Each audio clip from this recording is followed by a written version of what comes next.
Hello and welcome to my class and stories. अभी हम discuss करेंगे एक नई हिंदी मॉरल स्टोरी जिसका टाइटल है कहानी सुनो।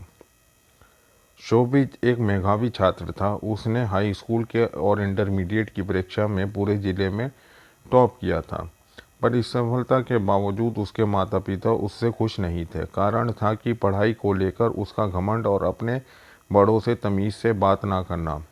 वे अक्सर ही लोगों से ऊंची आवाज़ में बात किया करता और अकारण ही उनका मजाक उड़ा देता।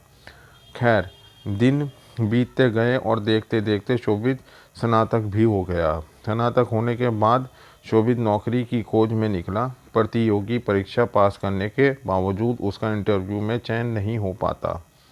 शोभित को लगा था कि अच्छे अंक के दम पर उसे आसानी से नौकरी मिल जाएगी, पर ऐसा ना हो सका।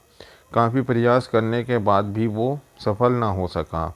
हर बार उसका घमंड, बात करने का तरीका इंटरव्यू लेने वाले को अखर जाता और वह उसे ना लेते। निरंतर मिल रही असफलता से शोभित हताश हो चुका था, पर उसे समझ नहीं आ रहा था कि उसे अपना व्यवहार बदलने की आवश्यकता है।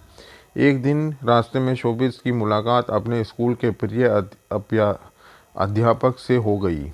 वह उन्हें बहुत मानता था और अध्यापक भी उसे बहुत स्नेह करते थे। शोभित भी अध्यापक को सारी बात बताई और अध्यापक शोभित के व्यवहार से परिचित थे कि उन्होंने कहा कि कल तुम मेरे घर आना, तब मैं तुम्हें इसका उपाय बताऊंगा। शोभित अगले दिन मास्टर साहब के घर गया। मास्टर साहब घर पर चावल पका रहे थे।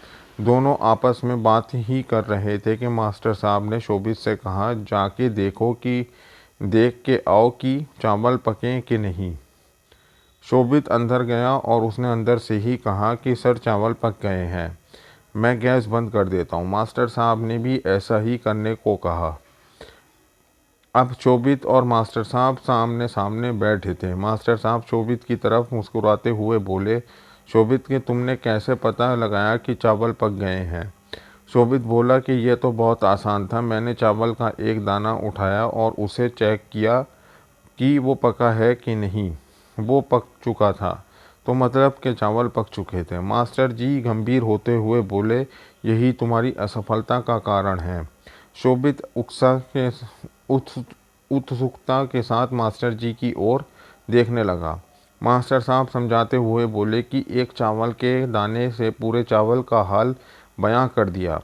सिर्फ एक चावल का दाना काफ़ी नहीं है बताने के लिए अन्य चावल पके या नहीं।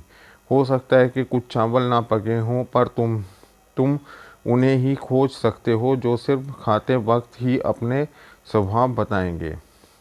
इसी प्रकार मनुष्य के कई गुणों से बना होता है।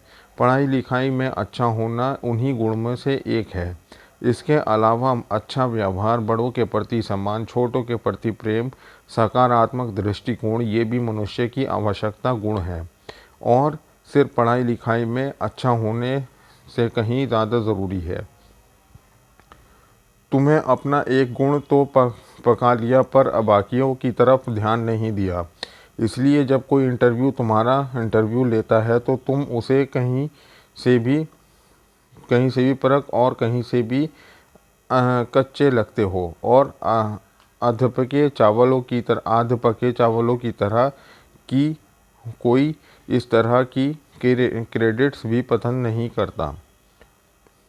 शोभित ने अपनी गलती को एहसास हो चुका था। वो अब मास्टर जी के यहाँ से नई एनर्जी लेके जा रहा था। तो दोस्तों, हमारे जीवन में भी कोई ना कोई बहुत बुराई होती है। हो सकता है कि हमें खुद नज़र ना आती हो, पर वो सामने वाले बुराई तुरंत भांप लेता है।